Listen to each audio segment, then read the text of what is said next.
Ambulance चलाउछति मद्यप चालक 3 दिनर नवजातर शिशुपुत्र को धरी 15 किलोमीटर बाइक रे पहुंचले घरे। सूचना अनुसार रायगड़ा जिला काशीपुर ब्लॉक लछुगुड़ा ग्रामर पूर्णचंद्र गौड़कर स्त्री ज्योत्सना गौड़कर 3 दिन तले एक शिशुपुत्र जन्म होता।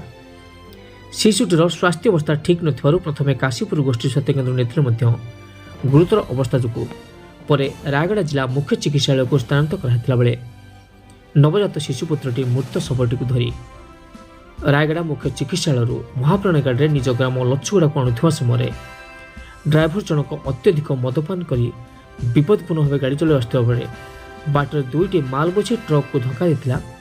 सेठार दुर्घटना अल्प बचिले।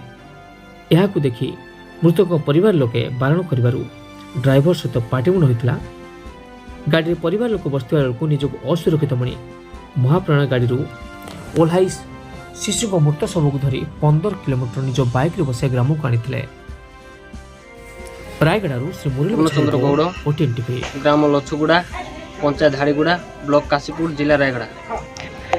आज्ञा आमर जो शिशुपुत्र रायगड़ा रे खराब हो गला आउ गोटे सरकारी एम्बुलेंस धरिक आसुलु। से ड्राइवर रायगड़ा रे मध्य गाड़ी रखिकी पियापुई कला। तापरे ताकू मना कलु भाई पियापुई करो ना हमको जंती कर भी गाँव में टे भल पहुँचे दियो ए सब कहला पर भी बाद रे भी सी गाड़ी धरिक आसला। आउ रापनारे मध्य से मद पीला ताकू केते मना कलु हेले मध्य से मद पीला। तापर ताकू बेसी निशा हो गला। सी 2-3टा ट्रक रे पिटी दी था। आउ जो शंकरडा छक रे जो टर्निंग अच्छी से टर्निंग तले भी ओल्ले देथिला। तापर सेट्रु काटिकिना ए साइड रे ओल्ले देथिला।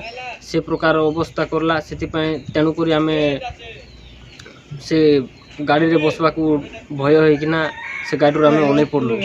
से कहूथिला मु पंचायत बोलकिना किंतु आमे समस्त डरी गलु काहेकि से प्रकार जदि पिटी दी था को गाड़ी रे जनकर लगी बोली आमे 4-5 जन समस्ते नष्ट हो जाई थांतु। तेणुकरी से गाड़ी आमे ओल्ले पड़लु। गाँव रे राति 11टा रे पहुँचलु। आज्ञा आम सहित जोपरी है आउ को परिवार सहित मध्य से प्रकार न हो आमे जो एम्बुलेंस ड्राइवर भाई मान को अनुरोध करछु कि आमको जो अवस्था है बा आमे जो प्रकार भोग कलु से परी आउ को परिवार सहित मध्य न हो।